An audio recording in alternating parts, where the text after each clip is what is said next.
Prescriber if you have any of these symptoms. Wegovy may cause low blood sugar in people with diabetes, especially if you take medicines to treat diabetes. Call your prescriber about vision changes, if you feel your heart racing while at rest, or if you have mental changes. Depression or thoughts of suicide may occur. Common side effects include nausea, vomiting, diarrhea, constipation, stomach pain, flu or upset, headache, feeling tired, dizzy or bloated, gas, and heartburn. Some side effects lead to dehydration, which may cause kidney problems. With Wegovy, I'm losing weight. I'm keeping it off. And I'm lowering my CV risk. Wegovy. Ask your prescriber about Wegovy.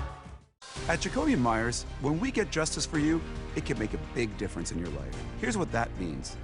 Insurance offer, $100,000. Our result, $4.65 million. Jacoby & Myers, because everyone deserves justice.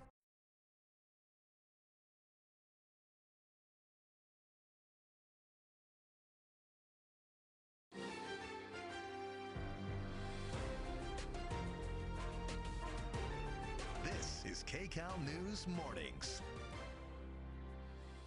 Good morning. Today is Friday, March 21st. I'm Jamie Yukas, and we have breaking news this morning. London's Heathrow Airport completely shut down because of that fire you just saw. The impact is massive, and we have live team coverage from the desk all the way to London.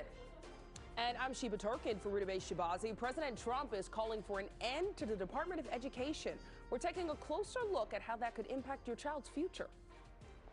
Good morning to you, meteorologist Paul Diano. It is the first Friday of spring, and it's going to be just as nice as the past couple days. We have sunshine in Santa Monica. Next weather headlines: not too hot, not too cold. Those temperatures continue to be just right for a third straight day. Now, that said, it is going to be warmer, even hotter next week, but not today. 76 for the metro area, 78 for the Inland Empire. Our warmest valleys will make it into the low 80s, and our beaches comfortably in the upper 60s. We'll talk about the weekend and that warm-up coming up in a few minutes. Right now, traffic with Kalina. Good morning. Hi, good morning. Let's get you out the door right now for a look at this crash on the 210 West at the 57. Crews here are running a traffic break, but they're almost done with that, so it should lift in the next minute or so, and hopefully that means that the backup will start to recover. I do have traffic, though, overall leaving that area, continuing all the way into Pasadena. On the 710 South from Florence to Alondra, that's about a 13-minute ride, and on the 105 West at Wilmington, I do have a crash over on the shoulder. That's why you're seeing a heavy backup right through the stretch here. You can't take the 91 to get around this 31-minute ride from the 710 to Crenshaw this morning. And still working on this signaler here, 91 West at the 5.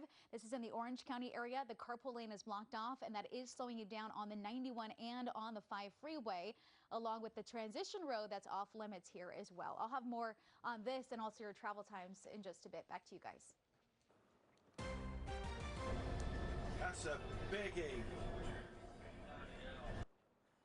Yeah, just a fireball there. We want to get to the breaking news now. That major power outage has forced London's Heathrow Airport to completely shut down. It is causing global disruptions, including here at LAX. Flights to and from Heathrow are now being diverted or canceled. Christine Lazar and assignment manager Mark Liu are teaming up at the desk to tell us what happened and what passengers need to know here, guys. This is a big deal. Yeah, I mean, Sheba, talk about a travel nightmare. Here we are Friday, leading into the weekend. And just how busy is London Heathrow on a typical day? Not only is London Heathrow one of the busiest airports in England, it's one of the busiest airports in all of Europe. So this is globally affecting air travel. Yeah, and here's what caused all this chaos. The main power substation went up in flames, cutting off all the power to Heathrow Airport. More than 200,000 passengers were expected to travel through Heathrow today, and it appears at least 1,300 flights are affected. Planes that were already on their way to Heathrow have been diverted. Some turned around, some landed at another London airport, and some were sent to entirely different countries. It's just mind-boggling to think how many people are having to change their plans. I was traveling to Oslo, connecting through Heathrow to visit my dad who has cancer, to spend time with him, and now I will have to rebook my flights and find other accommodations for visiting my family. Fortunately, there have been no reports of any injuries, and police say there's no indication of foul play in the fire, but counter-terrorist detectives are now leading the investigation, and aviation experts say it may take 2 to 4 days to get back to normal. And this morning, you've been showing us what air traffic looks like over the airport, and you know, it's so infrequent that we see no planes in the sky over a major airport like that. Yeah, I mean, London Heathrow is the second busiest airport in the world, and I've got some data here at my desk to show you just how this is affecting air traffic around